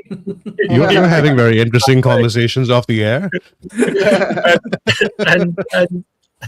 And the point about it is because they switched from a bank that was accepting they were in a demographically terrible situation. They had come along and they're facing sort of a deflationary world, and they're trying to keep things just chugging along, to buying in about 5-10 years ago, buying in almost wholesale of this idea that they somehow have to reboost all the growth and everything else, and kickstart everything, and kind of really embrace inflation as the thing that will get them out of trouble. And of course, they create their own monster as a result, and that's what they have. But Japan had gone through this 2-3 decades, from end of '89 basically until basically about 5-10 years ago. Yeah. Of actually believing tomorrow is worse than today, and the day after is going to be tougher even. So what do? So in that world, you're not after, here is my goal. If I get that, this is how it will work out. Okay. That's a world where you say, I may aim for that. I don't know where I'm going to be. This is Joe's comment about, kind of it works out because it turns out to be that way in that sense. So you actually end up preparing very differently about what it is. And culturally, starting from the time when the Toyota production system came about with all the Kanban and all those things, all the seeds to all the agile stuff, they were there to try and face a world which had no growth. They were asking, as a car company, how do you make profit by selling one car? That's the sort of situation that allows you to be in the current situation and actually see, what can I do? But we're still in the world of saying, how can I make as many cars as possible? Because, just think, how many times have you heard people either talk about how can you build capacity, how can you scale? That's not a world where you can make profit by selling one car. That's a world where you can only make profit if everything goes your way. And that's the language the current politicians all have, and the current businesses all share. Yeah. So that's a huge mental disconnect.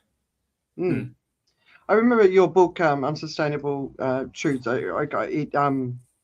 The piece where you were discussing Japan, I found incredibly fascinating, because it made me look at it in a completely different light. Maybe at some point we should talk about them, because there's a lot economically going on in Japan at the moment. I know, Richard, you're doing a lot there, which I think is really an important part of the global economic story. But the other heat that we're concerned about, and if you're paying attention to the charts, is the heat that's actually in the ocean, because of course with an El Nino, they call it the big burp, so this is a big release of heat, and that's what we're going to see. So the charts are not pretty, and obviously we're going to have mass die-off events in the oceans.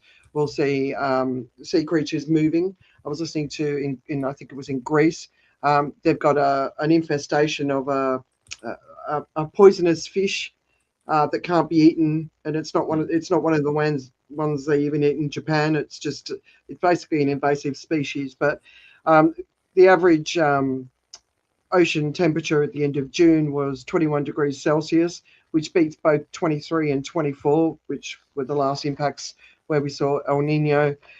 And so obviously tropical cyclone risks. So the hurricane season is a little bit less as far as its impact on the US. Doesn't mean it's zero.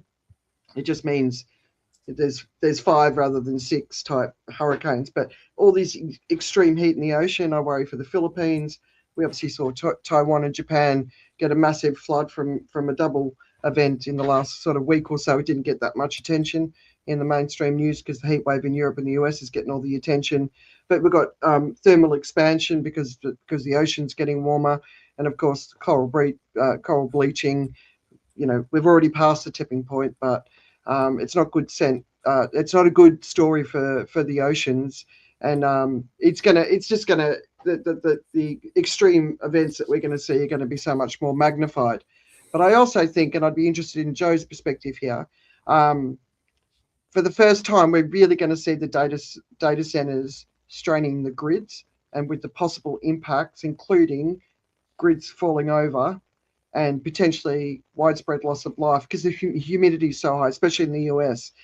So we're already starting to see the grid strain. So as it gets hotter and the individuals sort of ramp up their energy needs, it's also when the data centers are saying, I need that energy, and it can't go down, because if it goes down, I fall over. And so I think we're going to start to see that having an impact on potential deaths. But did you have a look at any of that, Joe? Not in detail. I've been thinking about it though, in terms of like what we face, and the problem is that we're built. The human race is built around the truth that makes The Boy Who Cried Wolf a good story, right? In the original story, a lot of people imagine that in a version they tell themselves is the boy cried wolf and there wasn't a wolf, right? In the original story, actually, the wolf showed up. He cried wolf. The wolf disappeared. They came. They didn't see a wolf. And the world we live in right now is very much like that. We're crying wolf. Things show up and then they go away. So I was in relation to this, just thinking about the problem, like how people remember and think about COVID, right? And it's like it's a thing gone past. We look at the bad things that happened during that time and said, we shouldn't have done this, shouldn't have done all the different things. And I asked the question, like, if I told you today there was going to be something that came along that would kill 7 million people, that was preventable, would you do something about it? You probably would say something like that. You probably go, oh yeah, maybe I would. That was the actual death toll from COVID. 7.1 million people died. No, wasn't it like between 25 and 30 million? Wasn't that the official numbers? You may have other related sort of deaths, but if we just kept it simple with just direct causality, right? And then you look at it and you can go like, someone can go, well, actually that's not that much in terms of the world population. It's actually just less than 0.01% of the world population affected by this disease that promises to be so much more, right? And they go, so we didn't have to worry that much about it. But we can forget that was after a lot of crying wolf happened. There was there were all the different things that happened along the way where we said we had to look out for this outbreak, that outbreak, and then we had the Spanish flu. All these things happened along the way where we said that we had to look out for stuff, and then it came. And it came at a time when we said we're going to change, we're not going to be looking at things that way. And if you remember who was in charge in the US at the time and how we were looking at things, what we were very lucky with was actually the way, the timing of vaccines and how that came in. I mean, that was seriously such a big change. It made a huge difference. But when we remember this and when we look back at this, we will not remember it as something that happened the way it did. We will remember it as this thing that happened that we overreacted, and therefore we should not maybe do that the next time something comes along, right? And that's the thing that's going to happen with this as well. We've had grids go down in the US. We've had them go down. We've had that during the ice, during the snowfall, right? I think they've had that in Texas when they had snow. And I think the grid went down. I think they were overwhelmed. It's either I hope it's not a fever dream I'm remembering, but yeah, it went into areas that weren't used to that sort of cold. Yeah, and it was a snap, and people did die. It was not one of those things that people haven't experienced before. So the death because of a grid going down has happened before as well, and yet it will not be remembered because it's an exceptional situation. That's not the thing that's going to happen again. That idea, that kind of excuse that's built around that. So Yeah, this thing right now, we're not saying that, we're not raising an alarm to say that there is no issue. There already is an issue. There is already not enough energy in the system. So much so that the prices of energy elsewhere, I mean, the price of energy has gone up in price simply because there is a competition for those electrons, right? And that's telling you that there is a competition, there is a scarcity already.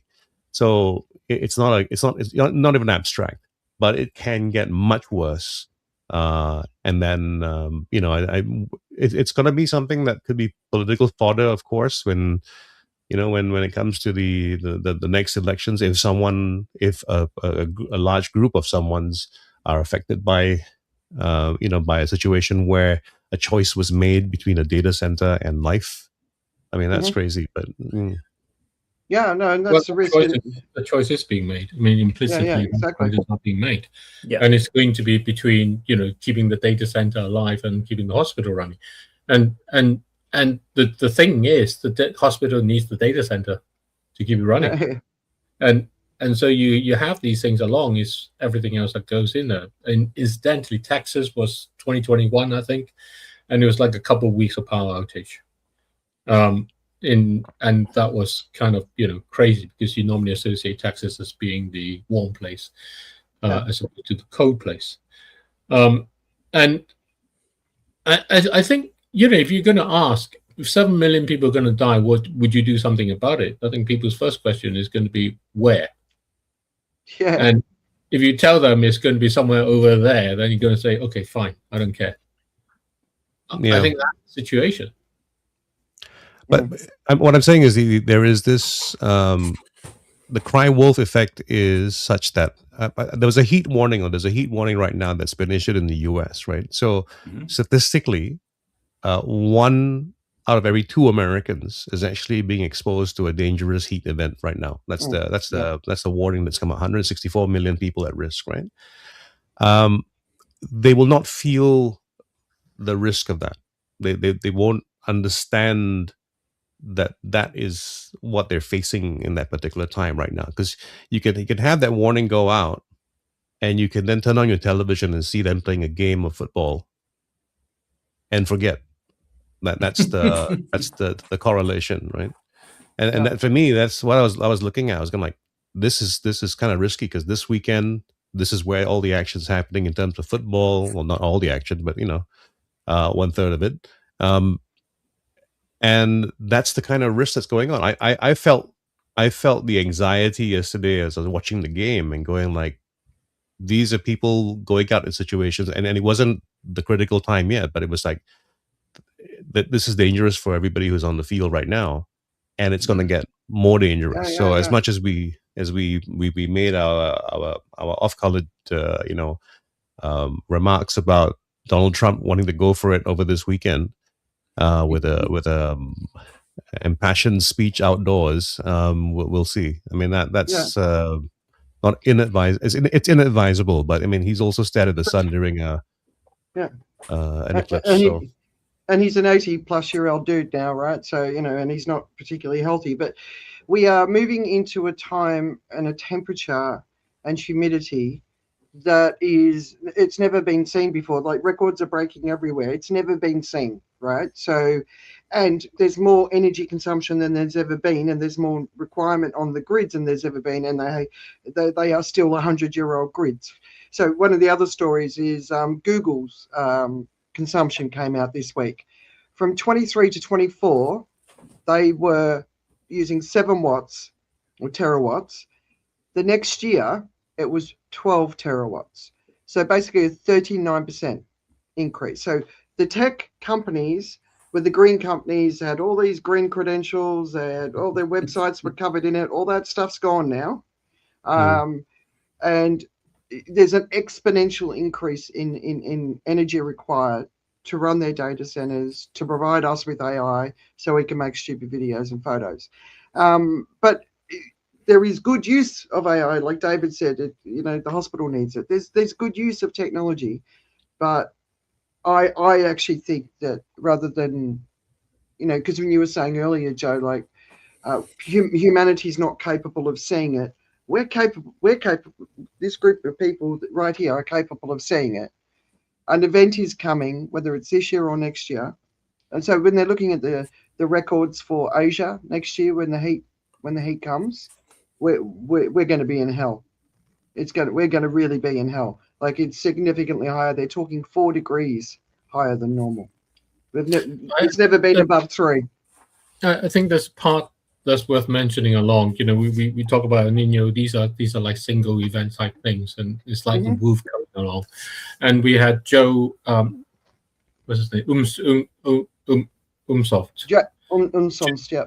The other week about talking about kind of the Earth system and stuff, and he wrote this piece that, you know, kind of very detailed piece with Tom Harris about how things are linked and stuff, and I was thinking about that, and I came to, you know, my understanding, my appreciation of it is that, you know, if you look around at the universe, at the planets and all those things, they're in fairly stable orbits. Everything moves around in a very nice way, and that's because they've settled into that over time, and the Earth systems have done that as well. So, you know, we get the seasons, we get the winds coming, we get all of those things. You know, it's cool there, it's windy there, the monsoons come at that time, and all the rest of it. But this is a very dynamic thing. They're pushing against each other all the time. And it's because they push against each other, and the planet has more or less been the same in terms of the amount of heat that it has and the amount of water that it has and all the rest of it, that is able to settle into that sort of thing. Yeah. What this Super El Nino coming is actually saying, there is now a disruption. It's being pushed stronger one thing or weaker another bit. And as it does so, you know, it's like you're on a train that's crowded. You know, one of those city trains where it's really crowded and you're standing around. Everybody's kind of like finding their space where they can be, where they're not sort of touching each other in that way. And it's just pretty steadily. But now someone starts bumping along. Everything else starts bumping along as a result. And so what's happening, what the Super El Nino is saying, is not even just that this wolf is coming, but everything is going to be shuffled around. And even though you may be used to expecting one thing to come, it's not going to. Because everything will just be shuffled around. And the reason that's really important is because the oceans have warmed up a lot more. And the oceans have a lot more heat capacity to keep energy in it than the air and the rocks. So when it burps those heat out, it's going to push everything else along. Yeah. So if your ocean currents start moving around, other currents move, your monsoon rains change, everything is going to change, and it's not going to go back. It's just like if you're in this train. You get that guy who is in there suddenly bumping around and bumps hard enough, everybody's moved around. It's gone into a different thing. It's not going to go back. The guy finally falls over or stops or sits down, whatever. People don't go back to where they are. I think we can call him a fat guy too. It helps. Okay. It's a new trolley problem, actually. It's the new trolley problem. And what Jan was saying was, of course, is that in the past, when we've had an El Nino, that it then goes back to an extent, right? Yep. But what we've actually started to see is it's not going back. It'll cool a little bit, but the acceleration is on the way. So yeah, we're in trouble. So I wanted to we're coming up to the hour. So is there anything that you really wanted to talk about that's happened this week that sort of, I'm sort of thinking Trump's crypto wealth or anything before we close up? Yeah, I think it's worth mentioning because there was quite a lot of focus on how much money the Trump family has taken out. And obviously it's worth reflecting on, but we are living in this world now, and I cannot emphasize this strongly enough. This is as far removed from any capitalist world that I grew up loving. This is just crony capitalism on a scale we have never seen before. And it's going to end very badly because, that's what crony capitalism ends up like. And when you start mixing sort of what's good for the country with what's good for me, and you're in that kind of position of power. And obviously you are a very corruptive person. And it requires enormous strength not to be that. And I'm sure all US presidents are more or less corrupt on that scale, because they've all profited immensely from the position, but normally after the presidency rather than during. It's going to reflect on society as a whole. And we live in a world where people think it's totally okay with crony capitalism as a mechanism for running the economy. And it's going to end really, really badly. Always does. Yeah. Yeah. So just if you missed the news, basically he's received more than 2.2 billion in income since returning to office. I saw a chart where it's all the former prime presidents, and they're just like 0 or 1. In his first was like three things, but this current one, it's like it's just off the charts. I'll see if I can find it, put in the weekend reads. All right.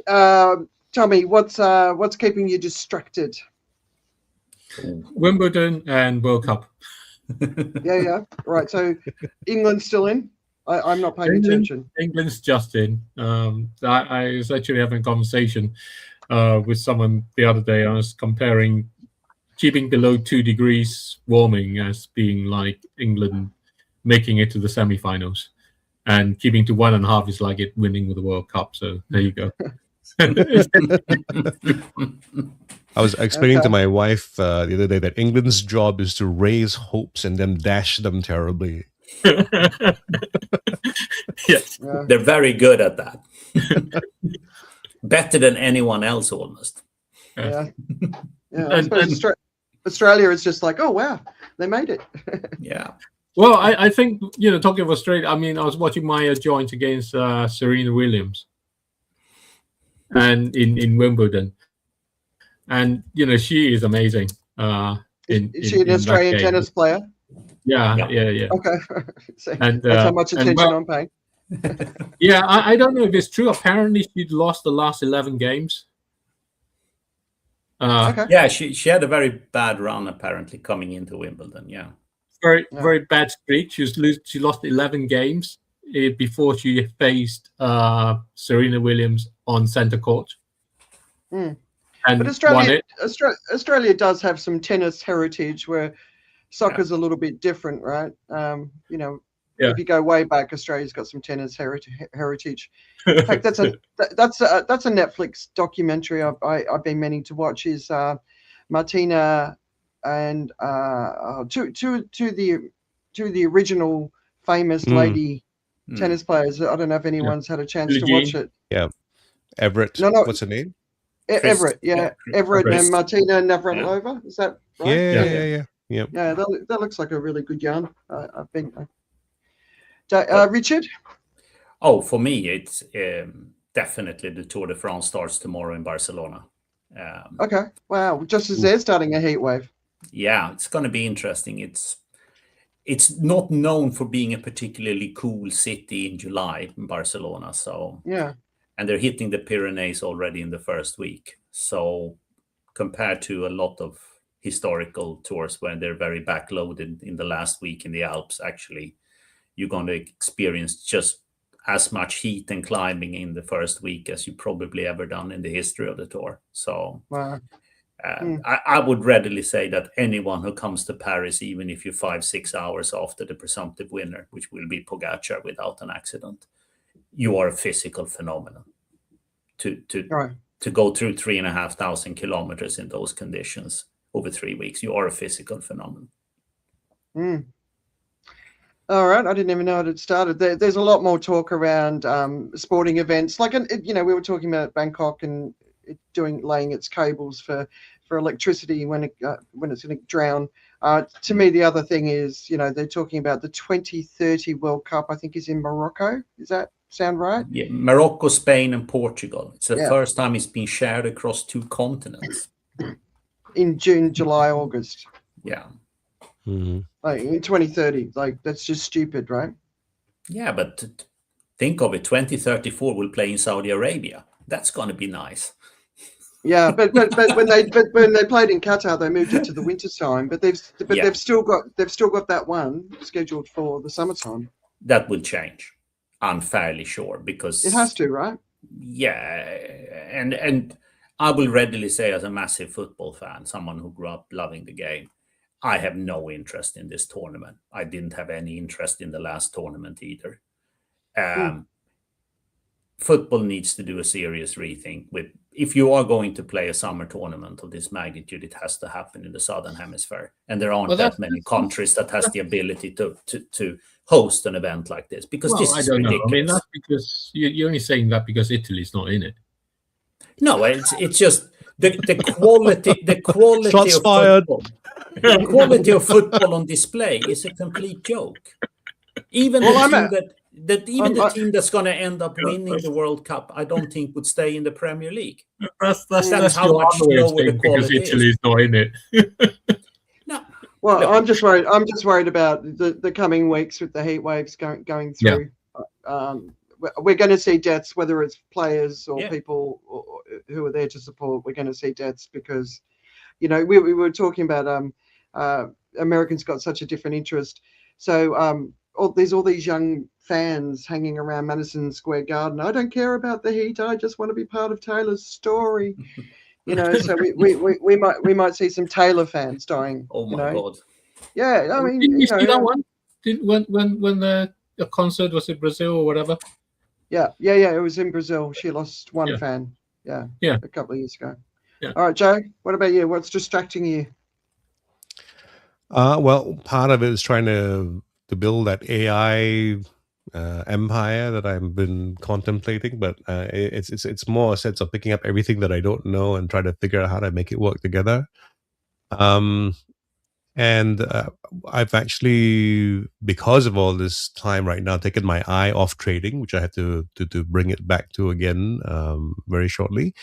And I've been trying to hack LinkedIn, basically trying to get a bit more, exposure there. So I've got a few things going out very soon. There's a podcast which I did with a friend. I don't know if you know Jory, who does the Magic Sauce. Yep. Okay. We had a good interview. It was quite. I actually enjoy interviews because it makes me think about things I don't normally think about, and I've seen it. It's coming out, so that's going to be the latest content that I'll be sharing. I held it back because I had this show to promote, but now that we're done with that, I'll move on to that.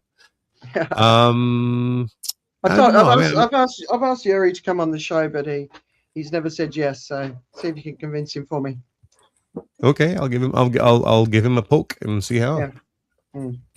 All right. So I've had the house basically to myself for 3 weeks, which has been super weird.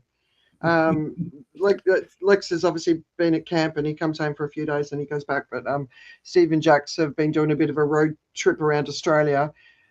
One, so Jax can experience some cold weather. He hates it. And two, because he's starting national service on the 23rd of July.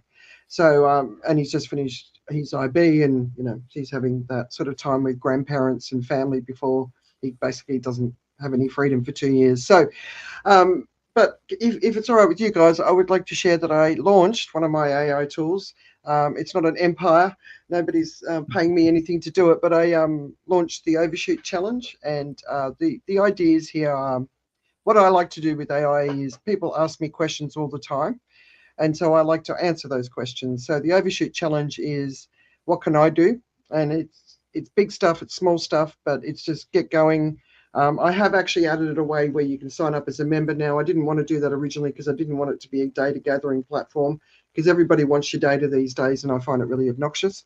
But I'm doing it so that you can save your information and it's better, and then potentially we can grow the 1 billion people movement, which, basically that's what we need.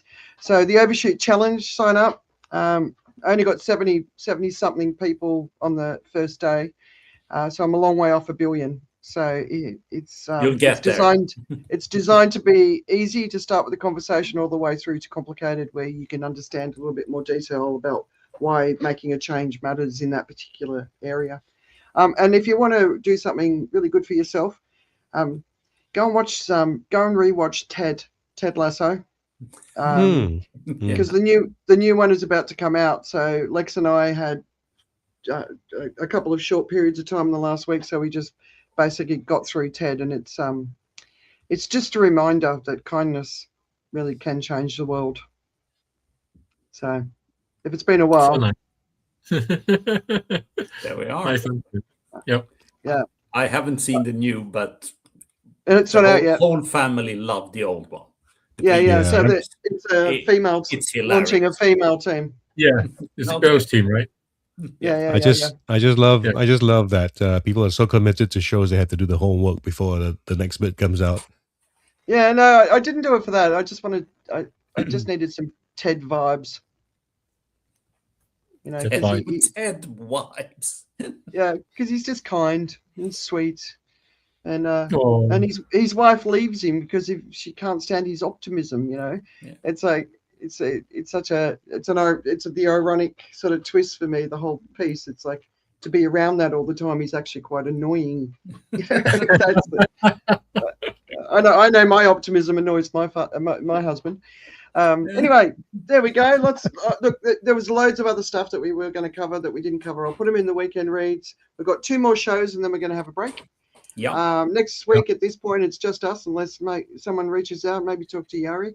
I'm waiting for a reply from someone, but I haven't heard back. So yeah. Well, if he's available next Friday, and then the final show, we're going to have a special guest who's an expert on China, which I think will be a really, really cool conversation to be having. But otherwise, stay safe in the heat. Take it seriously. Don't be a dickhead. Too many dickheads out there. And we'll see you next Friday. See you. Right. Have a good weekend. Have a good weekend. Stay safe. Stay cool. Go England.